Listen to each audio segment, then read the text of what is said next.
Hello and welcome to a brand new episode of the ZigAnalysis, and in this episode we are going to be talking about a brand new Mahindra, the Mahindra XUV 3XO, Yes. or in other terms, Darshil Safari's worst nightmare.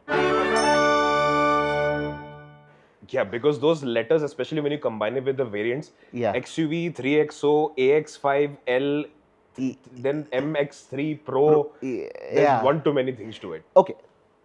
In essence, the 3XO is a XUV 300 facelift, but Mahindra wants to move away from anything and everything to do with the XUV 300 name for reasons best known to them and also kind of obvious. Which they mentioned in the press release that we did not read.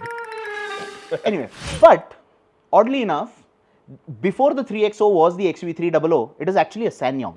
Yes, for that we need to throw back to just a recent bit of history.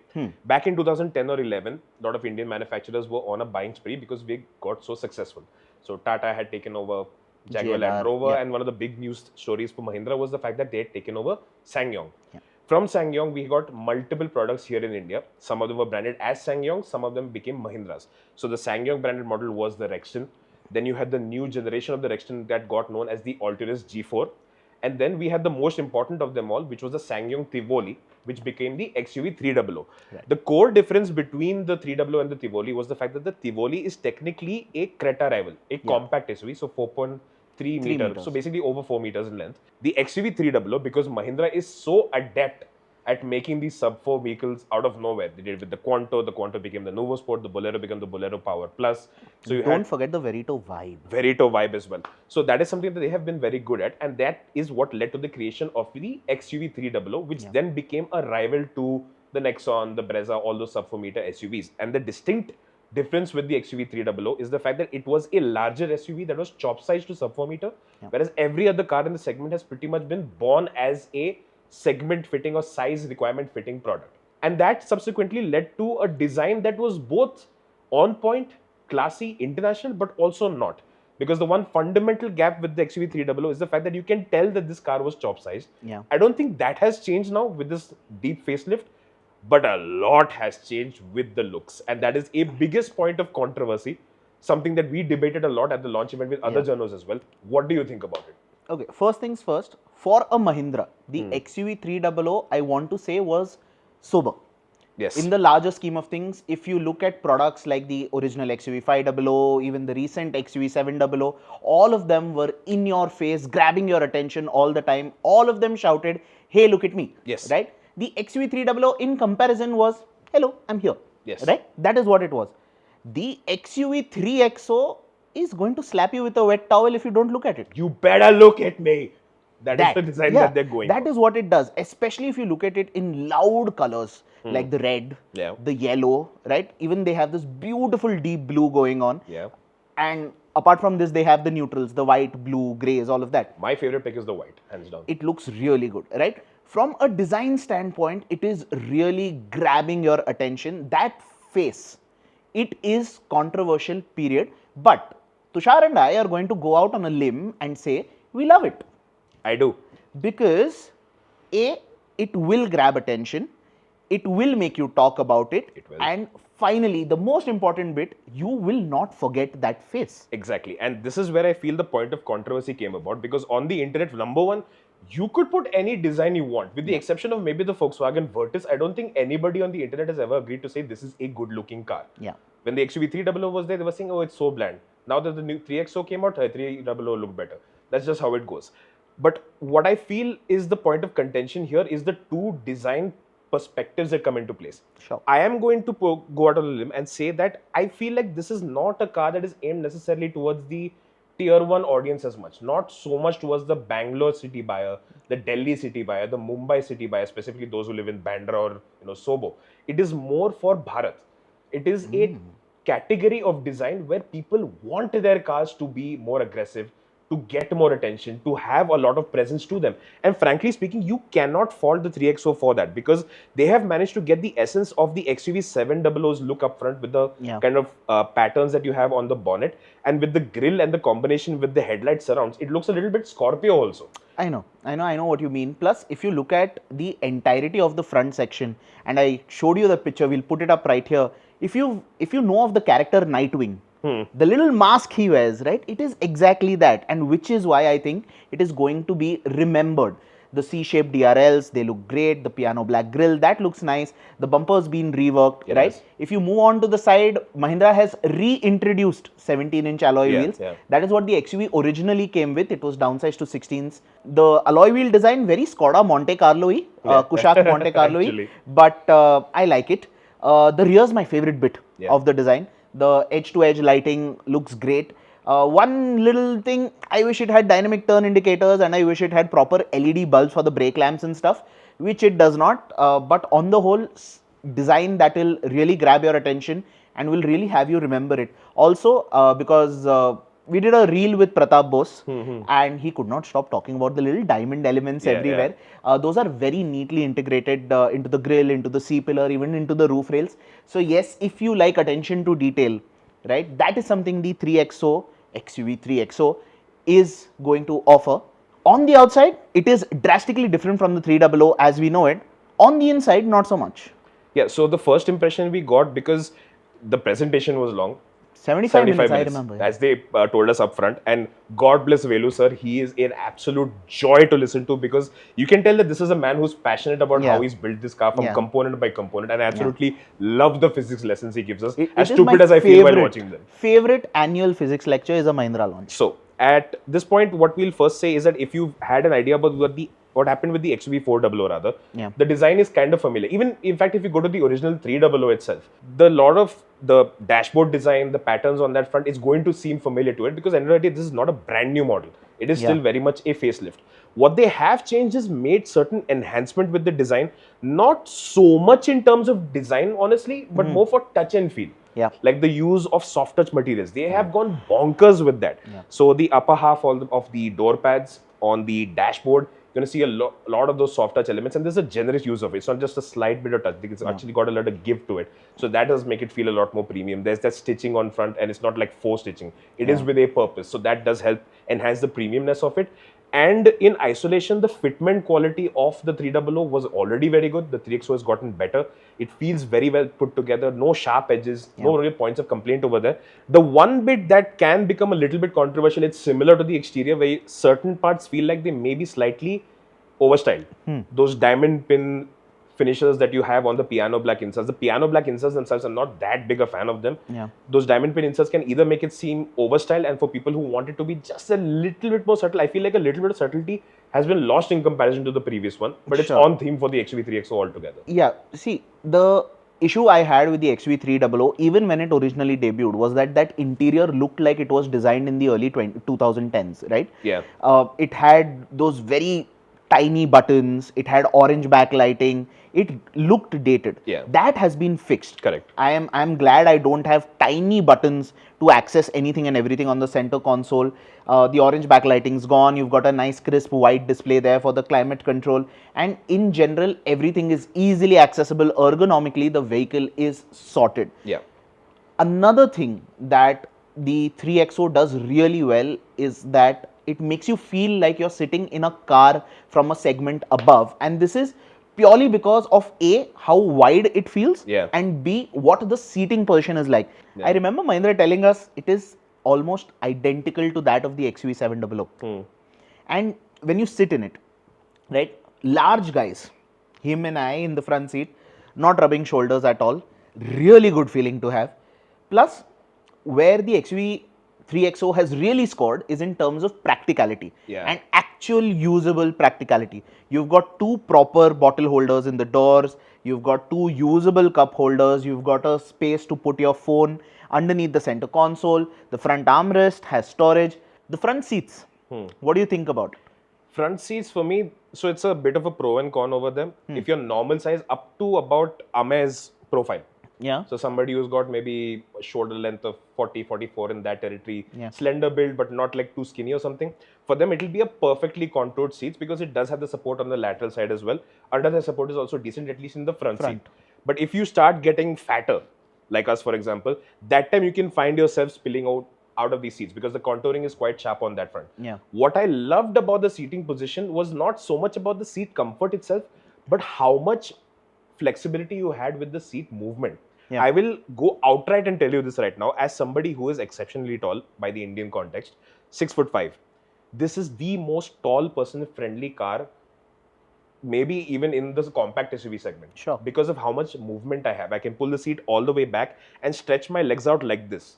The last car I could remember doing that in was the Skoda Superb, I think, or the Octavia. That is the kind of range of movement you have. Not that I need it, but that just makes it so much more comfortable. I don't feel the pressure coming up on my thighs or anything like that. The footwell is wide enough to place your feet, but the one catch over there is next to the pedals. There's not really any space for you to rest your Right. I think that footwell issue is also prominent on the co-driver side, where you feel the wheel well intruding into the footwell a bit. So your left foot, you kind of have to, place it a little awkwardly, or you place it, slightly behind and have your knees point slightly up. This will be more obvious in the manual transmission variant for drivers at least. Yeah, for drivers, yes, but for the co-drivers possibly going to have an issue with both. Not a deal breaker, but just possible annoyance over a long journey. From a driver's standpoint, you have a height adjustable driver's seat, your seat belts are adjustable, the steering has got only tilt adjust, sadly no telescopic adjust, but I don't really see the need as such. It would have been a plus one, especially if you're someone taller like me, but even so I was not finding any difficulty in getting a decent enough driving position. It's a plus one, but cabin space is definitely one of the major highlights for this car, and it always has been, right? Because it's not that the platform has changed, the wheelbase hasn't changed, it is as spacious as before. So broad people sitting next to each other, you won't have your shoulders rubbing, and that also means that it is one of the few cars that's actually good at seating 5 properly, because it has the cabin width available to facilitate that.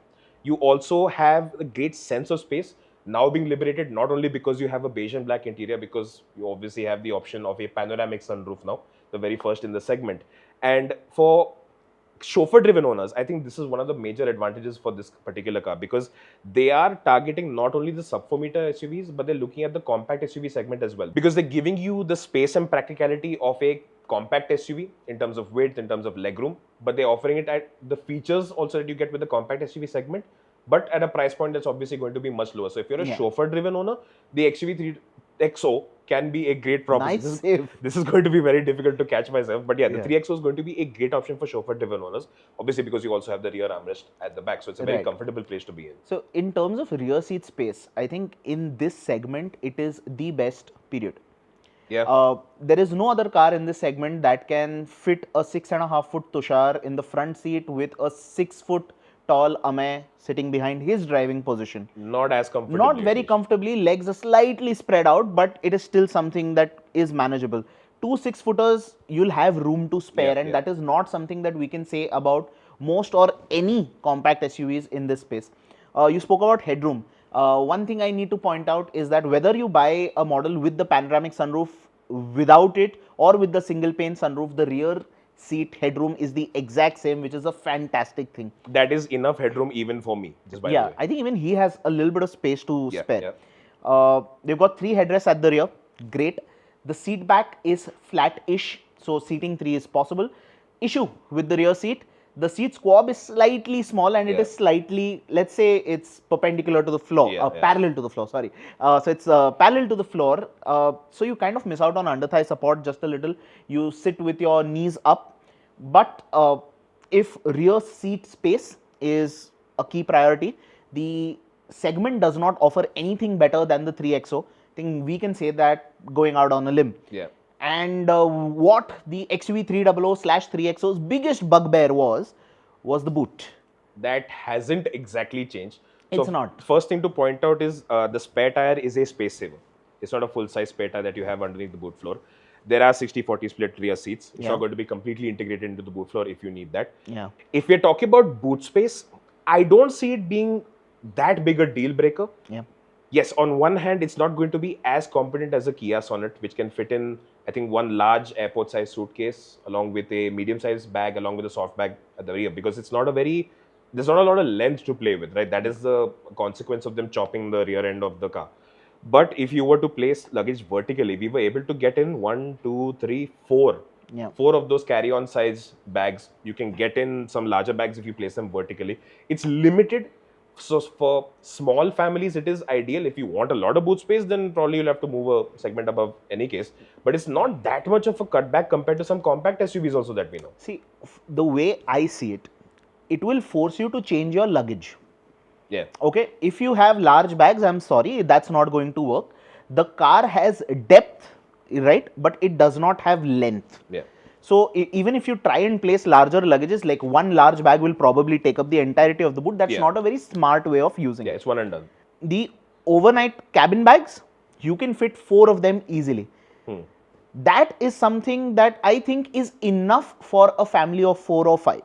True. Right? And if you have another backpack or 2, you'll probably throw them inside the cabin, not care about it too much. Our test car did not come with a parcel tray. Yeah. Right? I really hope that your cars come with parcel trays, purely for safety reasons more than anything else. And this is where Mahindra kind of took a dig at the competition as well, you know, because they had a very cheeky slide saying, oh, look how the competition is measuring boot space, and one particular rival mentioned 411 liters of boot space, and that is measured up to the roof, right? And there is no way you're going to stack stuff all the way to the roof with a parcel. There's no way you should. But on our drive from Nashik to Pune today, I think we saw adequate proof that people will do that and then some more. Sure, but again, if you do that with the XUV3XO, this name is really a mouthful. If you try and do that with the XUV3XO, obviously you'll need to have a parcel shelf in place. It still has some 364 liters if you measure it up to the roof, which is usable. Is the boot going to be a deal breaker? Possibly for people who really need large, wide boots. Yes, it is deep and short, right? But otherwise, no. Essentially, I would put it this way: what it is taking away from you in boot space, it is more than making up for in cabin space. Whether that compromises something that actually holds value for you or not, that's for the prospective buyer themselves to decide. Now, the big talking point about the 3XO is the fact that they have gone a segment above in terms of features. Because obviously at the time when this product arrived, you've had a lot of new arrivals coming along, a lot of updates since then. Now with the 3XO, they have gone a segment above with the features. The first thing, obviously, the number one promotion that they had put out for the car was the fact that this is the first sub 4 meter SUV to get a panoramic sunroof. Yeah. And that's not all. If you look at the variant range, right, the base MX1, it is loaded with the necessities, the must-have. So electrically adjustable mirrors, power windows, air conditioning, projector halogen headlamps, 6 airbags, 3-point seat belts, 4-wheel disc brakes, ISOFIX, all that stuff is coming in as standard. You move one above that variant, you get an infotainment system directly at 10-inch, 10.25-inch screen with 4 speakers. You move above that, you get a sunroof. By the third variant, that is the MX2 Pro, you have got an infotainment system, you have got a sunroof. I think with the exception of alloy wheels, you've got practically everything by the time you reach the MX2 Pro. Then the MX3 Pro, these kind of start adding on a lot of stuff that you would want. Some of the stuff you can probably get from the aftermarket if you want. But yeah, this is a very well loaded car by the time you've reached the mid-range models themselves. Yeah, and it's also the only car right now that offers you a single pane sunroof and a proper panoramic sunroof. You have the option between variants. Let's talk about the top end variant, right? And because they've thrown literally everything at it. And this is something that we've said with the Sonnet as well, and I think it applies to the XUV3XO, that except for size, right, it can really take on the Seltoses, Cretas and Grand Vitaras of the world, right? Because in terms of features, it's got everything. Let's start with the highlight. Again, they claimed it's the first car in the sub 4 meter SUV space to get L2 ADAS. Run us through what it has. So, AEB is there. You don't have blind spot monitoring like the lights on the mirrors. You will have a blind view camera. This linked with the surround view camera feature that is there. So basically, this is basically the suite. You can say a lot of stuff is derived from the XUV because the ADAS system itself is a derivation from what they're using with the XUV700. So even the testing from the base up has been kept with the Indian market in mind. So that is something you need to acknowledge here, that this is not just the most advanced or most loaded ADAS system in the sub 4 meter segment. It is going to be very India friendly based on what we've seen, and this is what we experienced, right? We drove the car down from Nashik till Pune, varying driving conditions. So it has adaptive cruise control, it has blind view monitoring as a function of the camera, not with the light over there. You have lane keeping assist, not lane centering assist. You have auto emergency braking along with warning. And you also have auto high beam assist. That is one feature that comes in. Rear cross traffic alert, that is not a feature that's available. But specifically talking about the features that we did get to use, we got to use adaptive cruise control, functions absolutely fine. Right. So the follow distance can be set up. It will be varying from maybe 2 to 3 cars. It will go up to maybe 4 to 5 cars, depending on the speed and whatever distance you set it at. But it is incredibly India friendly. At no point where we have even tried to tempt the car into getting into positions where our better judgment would have made us brake. Yeah. The car was like, okay, fine, I'm trusting you on this. You can allow that. And where it's going to cross that edge, that is where you get the warning. That is where you get the intervention. So it's not getting you into sticky situations wherein the safety feature itself is making you unsafe, which has been the case with a couple of cars. So that is not an issue. You have the varying levels of AEB warning. So you can have it at low, normal, or high, depending on what sensitivity preference you have. Lane assist works very well. You have the intervention that's coming in once you bounce off the outer edge of the lane. The warning itself is audio. It's not going to vibrate the steering to tell you that you're going in that much. That's more of an intervention feature as and when it comes in. But it's mainly that warning, and you also see this thing on the display itself. Otherwise, auto emergency braking also did not at any point become it's an ADAS system you would be happy to live with. See, that's the thing. Even when I drove the XUV700, I said the same thing. It's not about what features the ADAS suite has. It boils down to calibration ultimately. Correct. And the way the lane keep function intervenes, or how the AEB system intervenes, it is natural. It does not scare you. It does not catch you off guard. There's one point though. This car has a passion for giving you very loud warnings. Oh yeah. So the constant bings and bongs of the lane assist, of this warning, of the front parking sensors going off, that can get a little bit annoying as we experience. Would you turn the features off just to not hear the beeps and bongs? I think it's a function of what kind of highway you're on. If I'm on something like the Mumbai-Pune expressway, traffic patterns are relatively more predictable, then it's fine, I'll leave them on. But if we took the Pune to Nashik highway that we did, where you have random bikes coming up at points, you have tractors that are watering, 2 lanes basically, where you have tractors watering and you're never really sure as to who's going to cut in where or who you have to dodge how. A lot of the warnings coming at points where you have no choice, you have to deviate and the car's not able to detect it. So it's not in the point of where it's going to get dangerous for you, it's just an annoyance with the warnings. That's the only real criticism I will have. But honest to God, given how erratic our driving conditions are, especially on national highways that are 2-lane highways and all, this is the best possible result. It is not possible to calibrate it to be more friendly for you than this. Right. Just to wrap the ADAS section up quickly, this has one front facing radar and a camera at the front. It has no radars at the back. So like he said, rear cross traffic alert, all of those functions are not available. Blind spot monitoring is not available. But other than that, the ADAS suite is very comprehensive and it just works. And from ADAS, we can also extend that into the safety feature suite. So you obviously, like you mentioned, 6 airbags, 3-point seat belts, all that stuff is standard.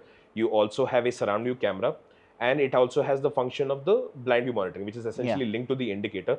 The issue is this has the same problem that I saw with the XUV700, the latest version also that we saw, that there is some issue with the frame rate, and this is applicable even to the rear camera, wherein the feed just feels like there's a little bit of lag.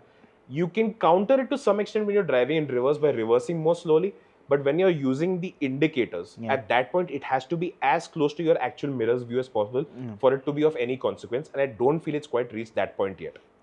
Now, one point that a lot of you may have a question about is what is the crash test result going to be? What is the crash safety like? Obviously, the XUV300 was one of the highest scoring models with global NCAP, and they have gone on the record now to say that this car is going to meet the highest standards of BNCAP or GNCAP as well. So pretty much we are looking at a 5-star rated car for both child and adult occupant safety. How that plays out is something I'm curious to see, but they are pretty much set for going in the right direction. From that, we move on to infotainment. Two 10.25-inch screens. Resolution, great. Graphics, acceptable.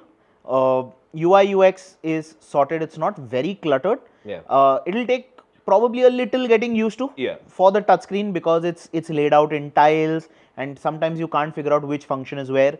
Similarly, for the instrument cluster, everything can be controlled through the buttons on the steering wheel, but it will take you a little while to figure out which setting is where.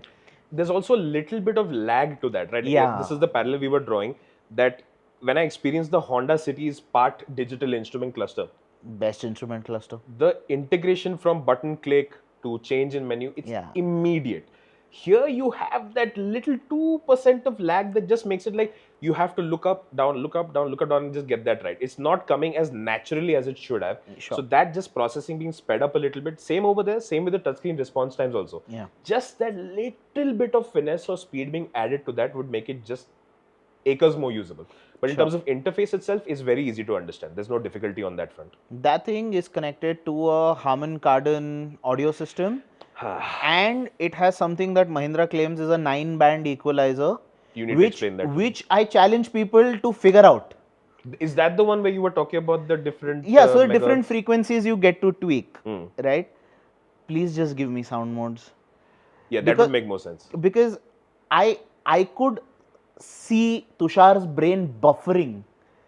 I could see him with a grey dotted circle on his forehead. Okay. What is this? Because right? I'm not DJ Tushar Kamath. I understand No basic one. modes. I'm monk. Monkey understand mode. Simple. That's all it is. So, okay, it's great that it has that level of customizability.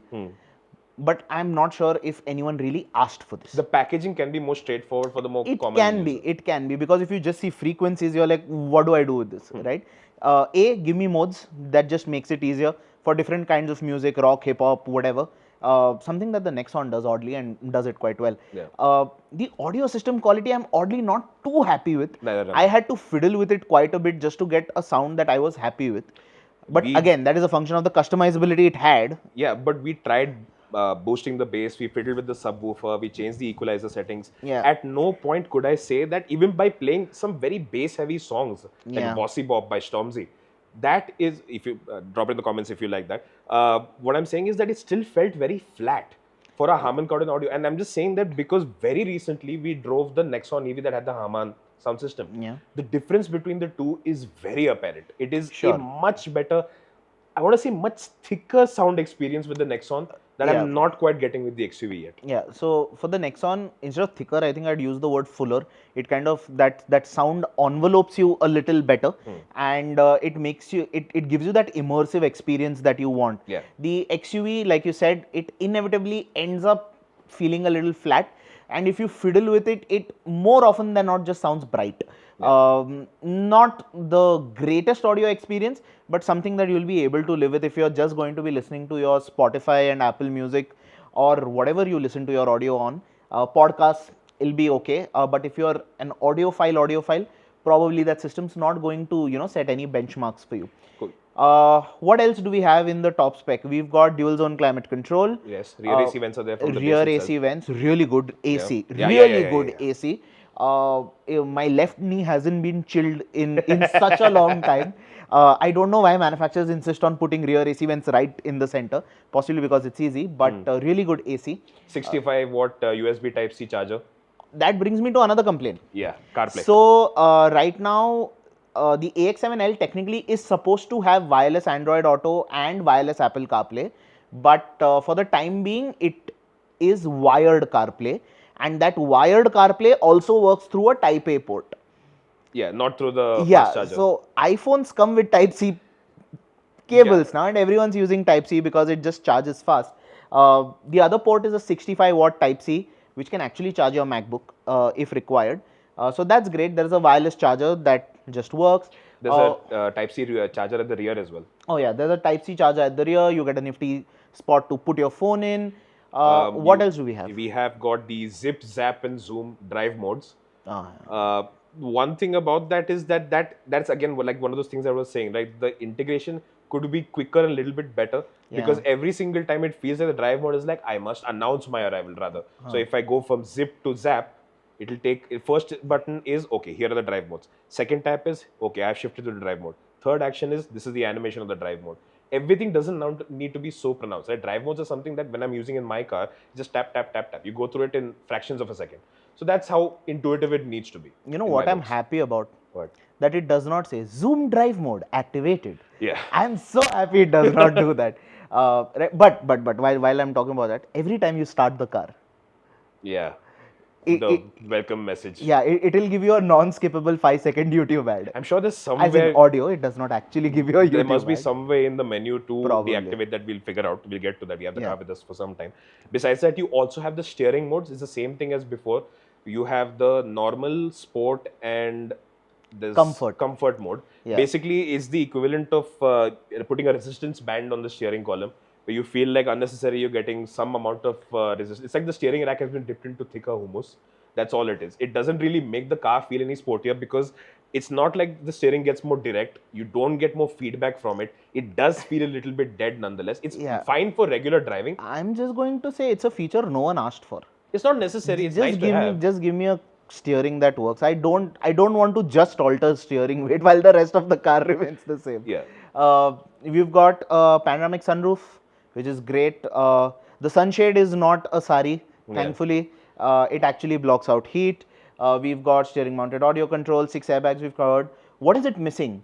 Sonnet has seat ventilation. Seat ventilation it does not have. Sonnet also has that ambient mood dik-chik lights. This it does not have. What else? Not much No missing. macro misses. Like when we were looking at our model page, trying to come up with cons to put in for this car, there's not much that we can mention. A lot of stuff that you can adapt to, a little bit of adjustment, few small compromises here and there. Yeah. But all in all, the packaging when it comes to the space, practicality and features, pretty much on point. Yeah, it is. And what else is also on point? Brilliant segue. The engine options. Yeah. They've been clever with it. We've got effectively 3 options to choose from. 1.2 liter turbo petrol 3-cylinder in 2 different states of tune. Yes. And a 1.5 liter diesel. Yeah, so there's the 1.2 3-cylinder turbocharged MPFI. Yeah. That is 110 or 11 horsepower and about 200 Newton meters of torque. There is the same engine with a direct injection, what is earlier known as the turbo sport basically. That is making about 130 horsepower and 230 Newton meters of torque.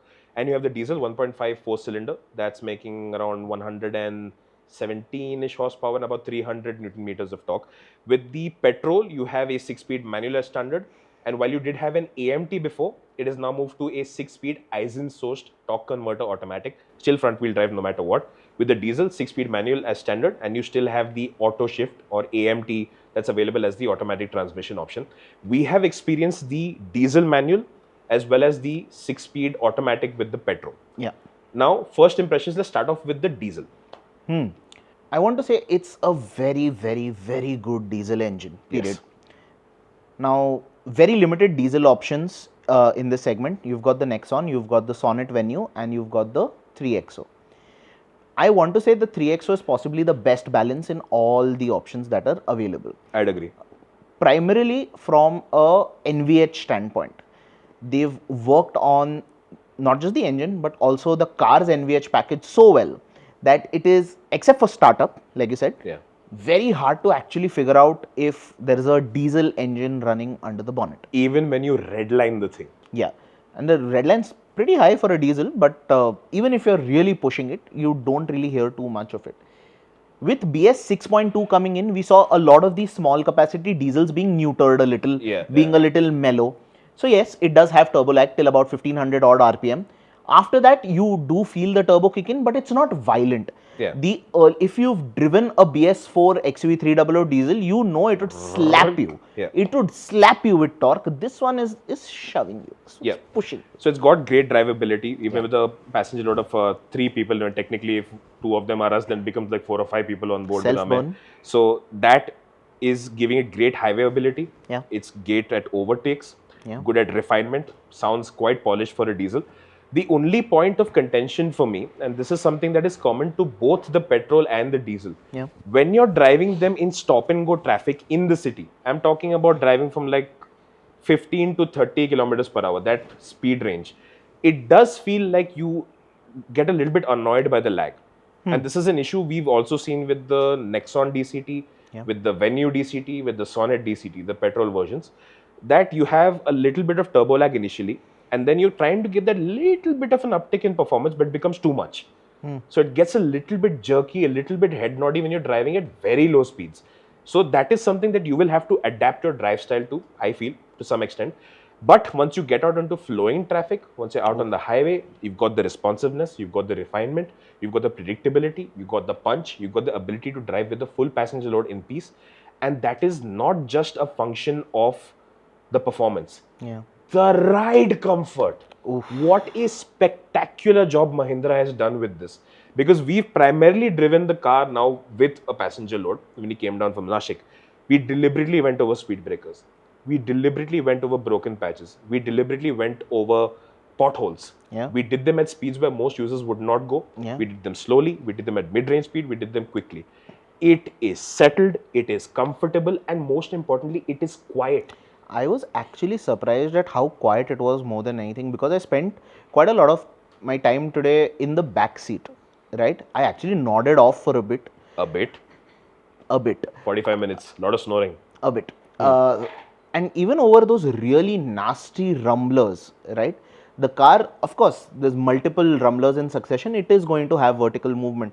But the way the ride settles immediately after you've crossed, job well done. On those the points way where there's I dimples. don't hear a thud or a thwack just coming from At any point. at any point. And I know you guys deliberately flew over a few rumble strips. Yeah. I could tell, but I could not hear it. Yeah. Right? So the ride took the electricity out momentarily. Anyway, ride is balanced, for lack of a better term. It is comfortable. High speed stability is great. If you want to throw it into flowing corners, it does that just as well. Now, before we wrap up this entire drive section, I want to touch upon the automatics. Okay. Right? Diesel should have had a torque converter in my books. That engine has enough torque in it to warrant it. And it would have just felt smoother. We've not driven the AMT, but no AMT is as good as a torque converter, and no one can make me believe otherwise. Correct. The torque converter you get in the 1.2 turbo petrol. It's the only turbo petrol in the segment to get a torque converter. Everyone else either has an AMT or a DCT. Or a naturally aspirated petrol. That. What do you think about the 6-speed 80 in general? I'm very happy with it. At first, I was expecting this to be one of those transmissions that requires a very high torque rating to justify the kind of performance or make up for some kind of laziness in it. That's not the case here. It is, one, surprisingly smooth, not only with upshifts but also with downshifts, because it doesn't have a sport mode, but it does have a manual mode. So even at those points where I went for certain aggressive downshifts, there was no head nod. Yeah. So that way, it's a great transmission to live with. Good for highway cruising, good for overtakes, good for city driving as well. Does not have paddle shifters either, but you're unlikely to miss them. Yeah. Right? So that was how it drove. Right? Where do we go from here? One point of concern is that we have got a wide range of ARAI rated figures for the fuel efficiency, but as we've seen, these turbo petrols don't tend to be particularly miserly when it comes to their fuel consumption, right? This thing, Yeah.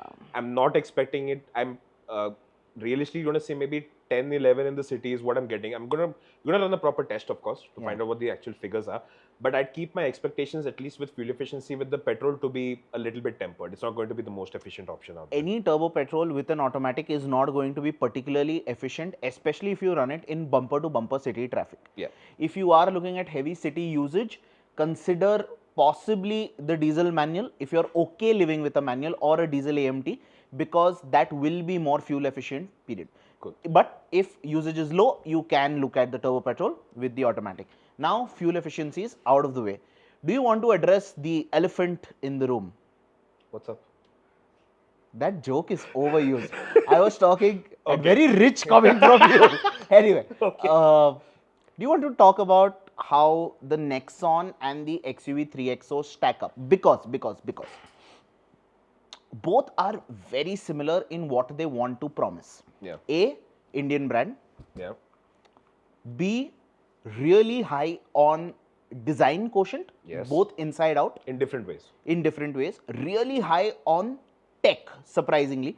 And fourth, we really want to see Indian brands do really well. And both are good examples of what Indian brands are capable of. Yeah. But now, as of today, after having experienced the 3XO, if I tell you, give me a one-word answer, would you choose the 3XO over the Nexon? Yes. Okay, give me 3 reasons why. I'll give you more. Wow. Ideally, we would put our standard auto journal line and say that for us to give you the most accurate answer here, we would want to do a back-to-back and get the comparison review out of the place with back-to-back tests just to see apples to apples, how are they faring up. But if you were to walk up to me right now on the street and say, I am looking to buy one, you have to give me an answer. The reason will be that between the Nexon and 3XO, I would choose the 3XO. Design is something that's very personal. I feel like the Nexon is doing a better job of delivering a design that's more universally appealing. Yeah. It's a little bit, it's friendly for both Bharat as well as India, as the marketers, you have to use that statement. Whereas the 3XO is a little bit over the top, even in its lower variants, it's still got a little bit of aggression to the design. It's a bit overstyled as well. That can be a pro or con, whichever way you look at it. The fitment on the inside, the attention to detail on the inside, the space available inside, the sense of space, and in terms of making you feel like you're sitting in a bigger car on the inside, it's all better in the XUV 3XO. Feature-wise, the infotainment package, I would like to say that Tata has done a better job. In terms of the interface, in terms of the functionality that they have, I will give them props for that. The problem is, I have faced issues with this infotainment package way too many times for me to guarantee that it's going to run every time. And I've seen this on enough online forums as well. That is not seemingly the case over here, because we've seen the issues with the Safari, we've seen it with the Punch, we've seen it with the Nexon. With the XUV 700, those budding issues were there when they got it out at first, but now they've had the time to fine tune and polish it before they got that OS onto the XUV 3XO. So that functionality, just operationally, I'm expecting it to work better. Boot space, I'm not seeing it being that much of a deal breaker. That's a very personal thing if you want greater boot space. Performance wise, this is better. Refinement wise, it's better. Handling wise, it's maybe on par. Tata might be slightly better. Ride comfort wise, I would like to give this an edge as well. And overall, yes, I would just feel like this is a car that I would be at more ease recommending without any hesitation. Whereas with the Tata, there are some caveats that I will have to put in. So you're primarily recommending it from A, not just because it's a good product, but B, also because it kind of ensures a little more peace of mind. Yes, dependability quotient is stronger with the XUV. So that's that then. And with that, this is the long and short of the XUV 3XO.